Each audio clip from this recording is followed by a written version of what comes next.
Namaste, Jai Hind, you're on the Nation at 5. I'm Anand Narsimhan and coming to you live from the newsroom here at CNN News 18. And we start with news coming through, even though there is now an ideological battle over what has been an imperialistic design.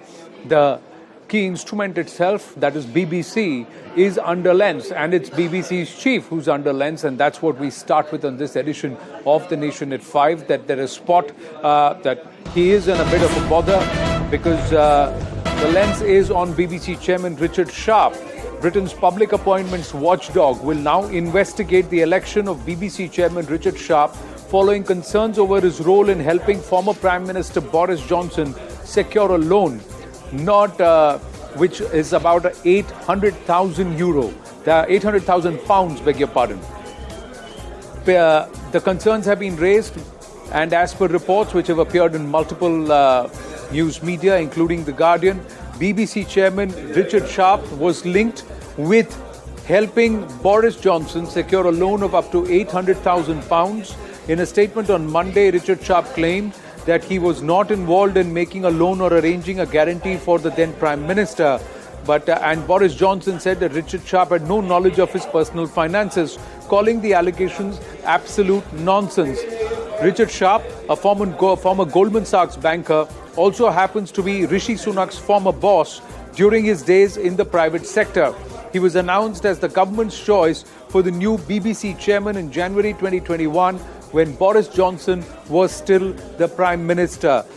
So there are multiple connections that have been drawn.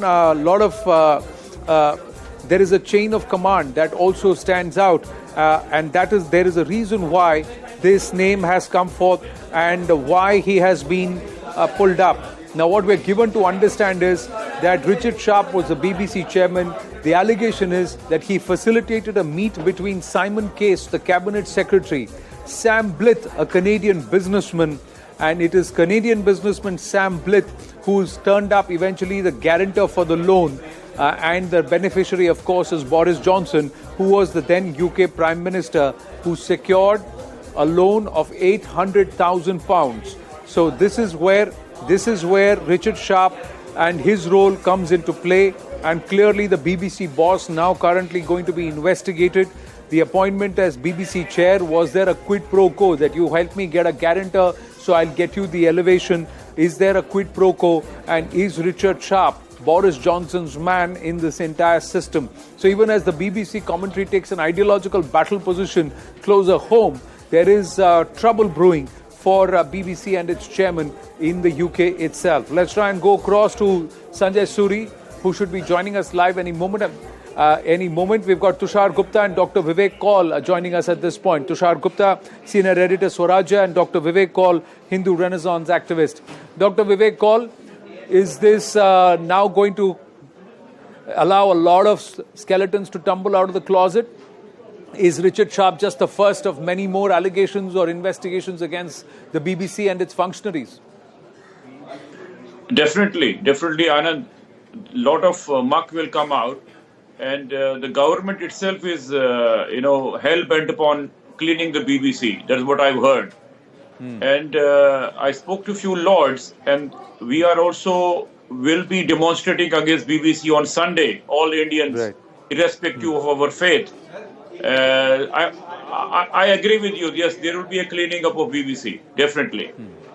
But the allegations around Richard Sharp, even though both Richard Sharp and Boris Johnson have brushed it aside, saying there is no aji-baji, but the connection is being drawn in a wire way. Did Richard Sharp facilitate a meeting, and was this person the cabinet secretary at that time when Boris Johnson was the Prime Minister? So has there been a response so far that has come from the person in concern, that is Simon Case? I've kept my TV on and other things, but nothing has come up right now. But it is early days, it is only 11 o'clock in Britain. I think by 1 o'clock you should have response from politicians, lords and the BBC. It's too early now. At around this time they arrive to the Parliament, a House of Lords, and then they start talking. So by 1 o'clock, that is 2 hours from now, you should have a clear picture. So the matter should heat up through the day because it's early morning. Sanjay Suri is with us. Tushar, Yes, before I come across to you, Sanjay Suri, it's early morning in the UK, but it looks like it's going to be a politically hot day. yes. Well, actually, the matters are pretty clear already because look at simply the circumstances of this. Now, we have two inquiries underway. One is by an official inquiry that has been ordered by the government. The other is an internal inquiry that the BBC is carrying out. But look at the facts of the case. The fact is that Richard Sharp is a major donor to the Conservative Party. The Conservative Party is in government. The Conservative Party Prime Minister needs a credit facility of close to $1 million. Sharp makes the introduction that then makes that credit facility possible by securing a guarantor. So Boris Johnson gets a credit facility, and weeks later, Sharp gets the top job that he was looking for. The facts are quite clear and they're quite, well, sharp. But how is the quid pro quo going to be established? There is a charge. You are saying it is established, but is this going to be a political battle? Is this going to now, mount the troubles not just for Boris Johnson but also for Richard Sharp, or will this Public Accounts Committee investigate it? Public Appointments Watchdog in Britain. Well, the Public Appointments Watchdog is investigating this matter, and we should have an inquiry report fairly soon. In the meanwhile, we've had denials from Sharp and denials from Boris Johnson. Of course, denials from Boris Johnson, as we have learned to believe, don't carry a lot of weight. But certainly this is going to damage the whole appointment process and become a major embarrassment both for the BBC chairman and for Boris Johnson yet again. Boris Johnson is facing an inquiry already into Partygate, and now he's facing a second inquiry in parallel into this. This is all pointing to a very cozy arrangement between the government and the BBC. And of course, we all know that the government pays for the BBC. And yes, the idea and the belief is that BBC would nevertheless be independent of the government. But this kind of connection that we are seeing calls that into question. Now, does that also then put paid intentions behind this? Was Sharp Boris Johnson's man? So will there be a certain agenda pushing that will happen, which would be inclined towards Boris Johnson? Is there a direct quid pro quo? All of these questions will also come. So you said one is the official inquiry. My other question to you, Sanjay, is this also going to become a political hot potato? Is the Labour going to now pick this up? Inevitably, because there has been a pattern now of sleaze and cozy connections within the Conservative Party and between the Conservative Party and the Conservative government. Right at the top, there have been just too many instances of this, where you have senior Conservative leaders cutting the corners. We have an inquiry in parallel into the party chairman Zahawi, and that is over unpaid tax. He then paid the tax with a 30% fine, close to about £5 million. There are questions to be answered there, as Rishi Sunak said. So that inquiry is also underway. The cumulative impression really, and based on the facts arising, is that one after the other, these skeletons are tumbling out. You have senior Conservative Party members and senior people in government in an arrangement to support each other. This clearly is corruption at the top, and it's really now coming out into the open. Yes, I think we are also, it's early morning, like you said, things will pick up and slowly reactions are coming in. We're standing by for a reaction by Richard Sharp itself, where he's trying to stay adamant and pose a very defiant face. But we know how this plays out. This is just the beginning, and a lot of dominoes will start rolling. And then what will happen is, will they all fall apart as 9 pins or 10 pins? That we'll have to see that. But let me ask Tushar Gupta. Tushar, if the BBC's appointments are prejudiced, then the matter started with the design itself, the intent itself of particularly pushing a narrative against erstwhile colonial states and also getting influenced by other narrative pushers to try and set a particular narrative against some nations. In this case, especially against India, and under the leadership of Prime Minister Modi and especially Prime Minister Narendra Modi. It all started from the documentary. So before we get into this ideological battle that is panning out in India, it's this imperialistic push And of course, the corruption, the quid pro quo, the bureaucracy, and all that surfacing the charges that are now emanating in the UK around the functioning appointments of the BBC.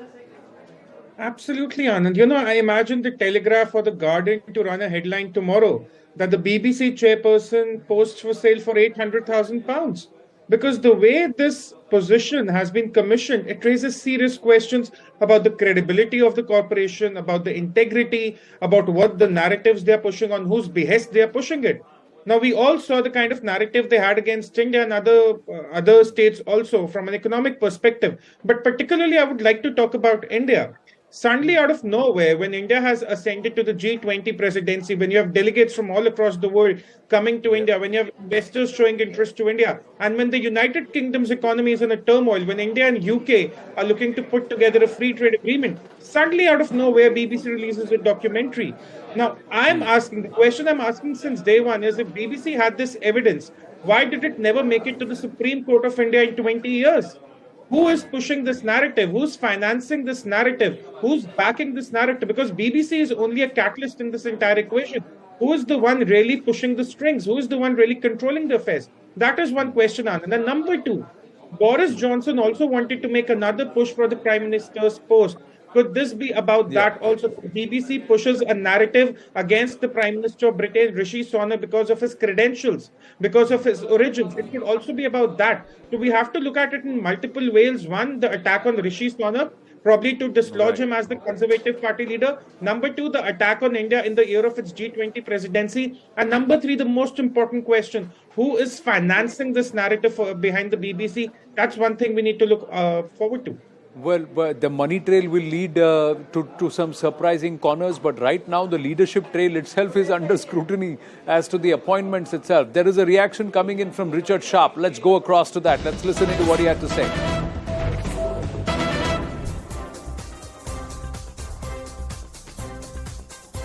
At least step aside while the review is in process. I'm confident that he will determine that I was appointed on merit. That's obviously for him to conduct that investigation and process. It was a highly rigorous process, I can tell you, being part of it. A very tough interview, a very tough process to be part of. And so I'm comfortable.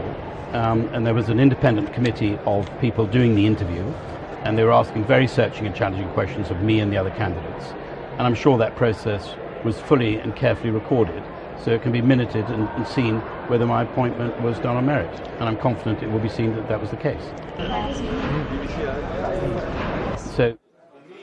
So Richard Sharp says it's after a lot of scrutiny, a lot of thorough vetting process has undergone. It's all reported, it's all minuted, so I'll come out clean. I'm not going to quit. So he's going to brazen this out. Sanjay Suri, is that going to be possible for him to do?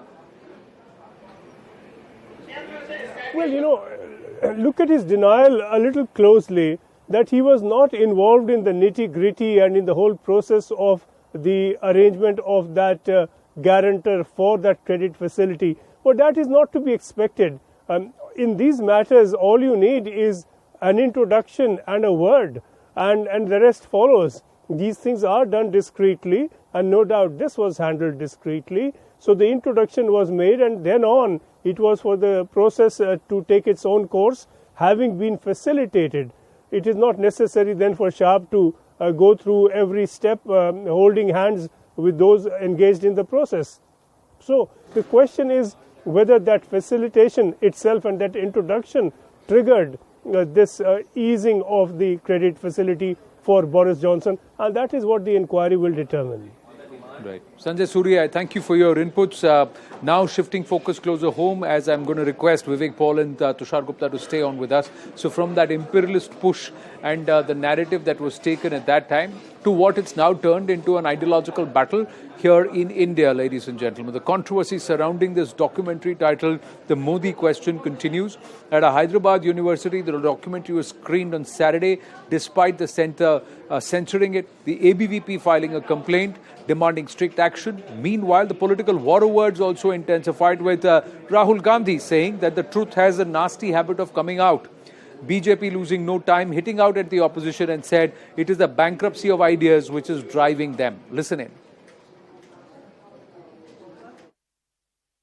If you read our scriptures, right? If you read Bhagavad Gita or you read the Upanishads, you will see in it it's written that the truth cannot be hidden. The truth always comes out. So you can ban, you can suppress the press, you can control the institutions, you can use CBI, ED, all this stuff. But the truth is the truth. Truth shines bright. It has a nasty habit of coming out. So no amount of banning and oppression and frightening people is going to stop the truth from coming out. What do you have to say about the government's moves on the BBC documentary? It's very unfortunate. I mean, we are a democracy. Now you are reducing it to a democratic right to praise the Prime Minister, but if you want to criticize the Prime Minister, you're censored. Now this is hardly the symbol of democracy. If there is something in the film which is a lie, if they have morphed videos, if they have attributed to any individual portrayed in the film something which he has not said, then one can understand reaction from the government saying this is nothing but a lie. Now, propaganda for whom, why the BBC should want to become a propagandist, we don't know. What do you have to say about the BJP president's comment in Kerala that left-affiliated students' wings are trying to screen this film over there? Well, if they are, I'm not aware of whether they are or not. If they are, they have every right to do so. Rishi Sunak distanced himself from the documentary, and then in fact the other leaders in England have also condemned the research of the documentary and the editorial standards which BBC is claiming. But some of the units in our own country, units belonging to Congress party, are planning a screening of the same film. Prime Minister Modi stands vindicated both in the Supreme Court and the Court of the People. When an issue has been delved into threadbare and the highest court of the land has given it a clean chit, and so have the people of this country, then why this reliance and exuberance on a report that has been published by an external agency? This is not the first time that India's opposition is leaning on a malicious report published by a foreign media house. Is it the bankruptcy of ideas and political irrelevance that is driving them to lap up anything that comes by? How should a British broadcaster's documentary be above what the Supreme Court has already looked into? So this raises questions on the opposition and their politics. And the BJP is now protesting against the screening of this documentary. This was screened at a law university. The news coming through from Kerala. Clearly, all left unions, it's become an ideological battle now. This documentary is being used. Largely, we are seeing SFI and also other left unions across various universities trying to push through screening of this documentary while it's being protested by BJP's student wings and other groups like the ABVP. Neetu Raghukumar now joins us with more details. Neetu, what's happening on ground and where is this? Anand, we are right now in Manaviyam Street in Thiruvananthapuram. Here the Youth Congress here is organizing the screening of this documentary by the BBC that is ongoing right now. So when they began the screening, when the Youth Congress began the screening, there were protests from BJP. About 10 to 15 of the BJP workers had come on the other side of the road. There was sloganeering between the BJP workers and the Youth Congress workers, both sides standing on each side of the road and sloganeering. The police stopped both of them and the BJP workers were taken in the police vehicle from here. Earlier in the day, in the Thiruvananthapuram Government Law College, this documentary was screened. and also in Law College in Ernakulam and Maharaja's College in Ernakulam and also in Kannur University. So in all the universities, this was screened by the SFI. Even in Ernakulam, there was some sloganeering between BJP. This was outside the college campus. When the BJP workers went towards the law college, they were stopped. So both sides, again, they're standing and sloganeering. So that is what happened. Now, DYFI is also organizing a screening of this documentary across the state. So today in Thiruvananthapuram at 6 p.m., there is again this screening organized by the DYFI here in Thiruvananthapuram. There also, it's expected that the BJP there might be protest from the BJP. What is the situation currently, Neetu, quickly? Is the police there? Is there order? Is the screening now? Has it been halted? No, the screening has not been halted. The screening behind me, as we can see, that it is progressing at the moment peacefully. There is heavy police presence in the area. In this street has been blocked by the police on the other hand side, making sure that there is no untoward incidents happening. There was some sloganeering earlier, but now things are smooth here, and the screening of the documentary is progressing peacefully here in Thiruvananthapuram, and this is a screening which has been organized by the Youth Congress. Right, so the Youth Congress organizing it. Like I said, it's an ideological battle. Largely left organizations have picked it up. Left-leaning outfits have picked it up. The Congress has now picked it up. It's become an ideological battle, what was perhaps released with an imperialist design or a push there. Dr. Vivek Kaul and Tushar Gupta also with us. So Tushar, so it's Modi betas all together now wanting this documentary to be pushed. Whether it is devoid of fact or not has now become irrelevant. Why wouldn't these organizations turn around and say, is this documentary actually portraying the real picture? And if it is not, why should they peddle it? You know what I don't understand? The opposition parties, be it the Congress or Kejriwal, whoever, they sit and question the army every day over the surgical strikes. They do not believe the institutions of the land. But a foreign corporation whose chairperson is, being charged for corruption, they believe that organization on a coverage of an issue that was settled in the highest court of India. I do not understand this hypocrisy that you do not want to, depend upon the judgment of the institution of the land, but you want to trust a foreign corporation. Now, politically speaking, Anand, this documentary won't dent Modi's prospects. In fact, it will surface the imperial designs, as you rightly call it, that the foreign or the Western media has against India's growth.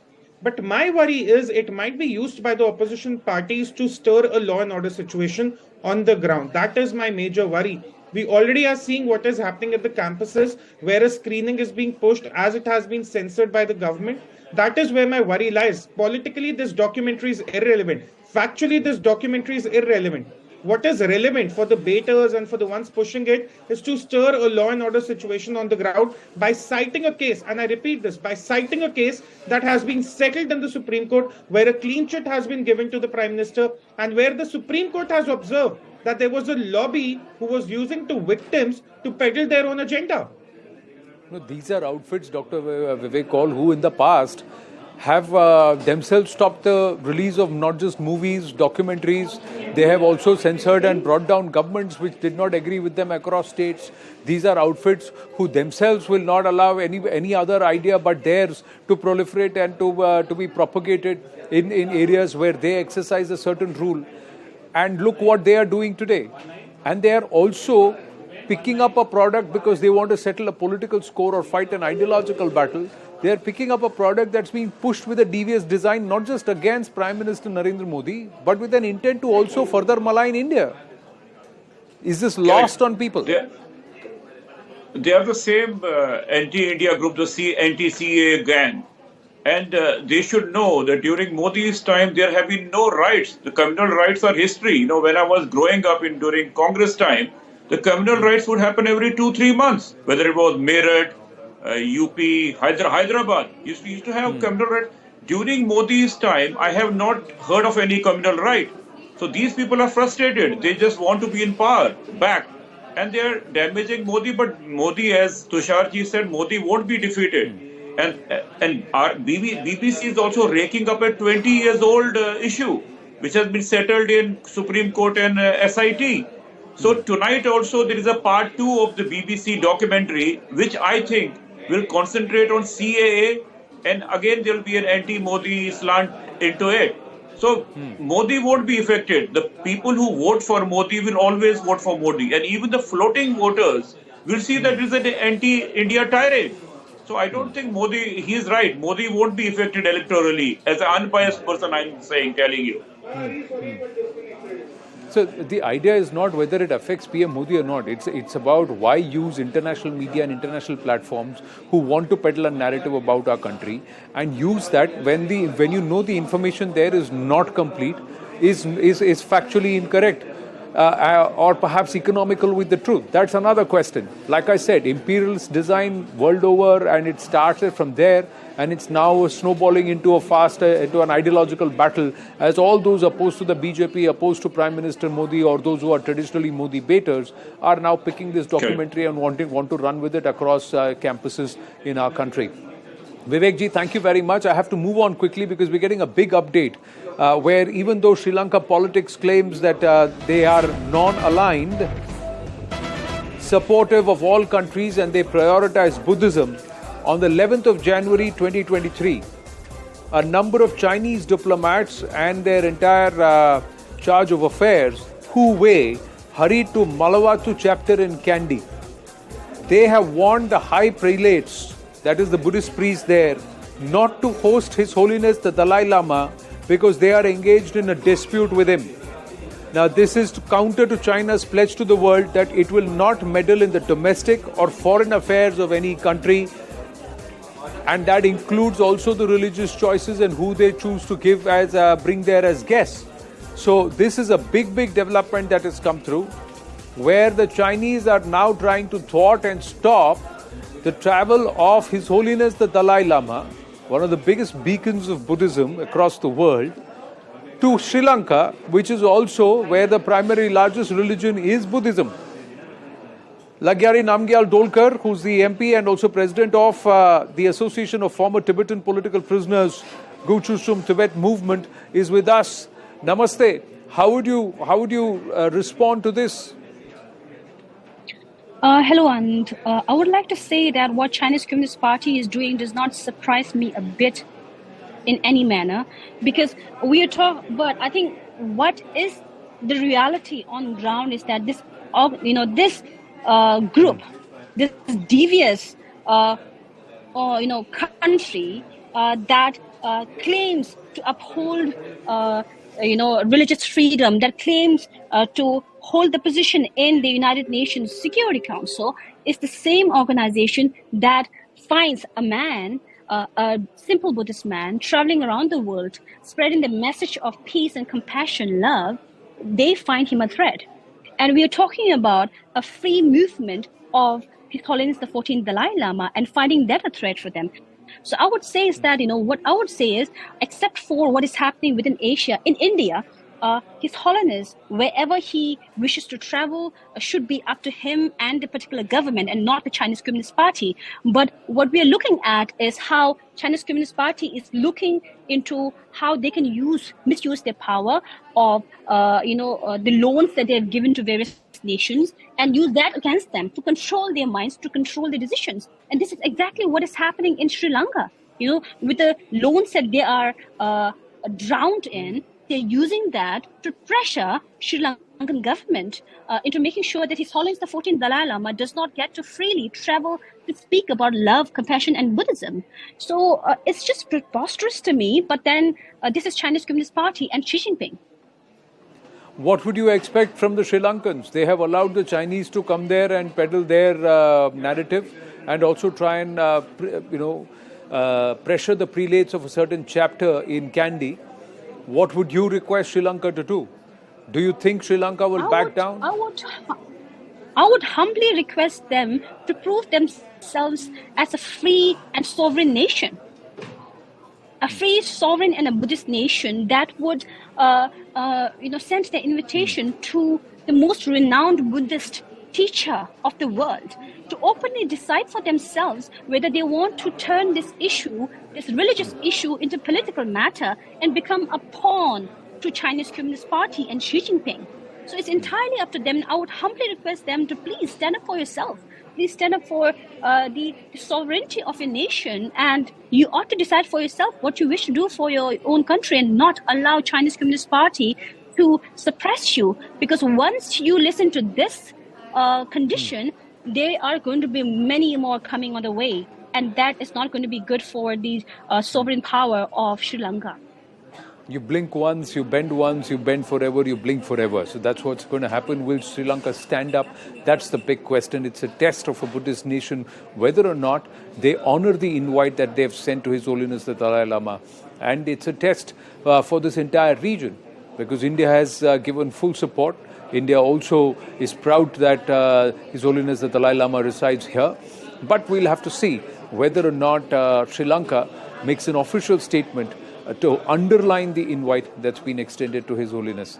Thank you very much for joining us, Ms. Dolkar. We're going to take a very, very short break here on The Nation at 5. We turn the spotlight to another failed state. Steeped in penury, their Prime Minister is resorting to prose and a performance. Stay with us.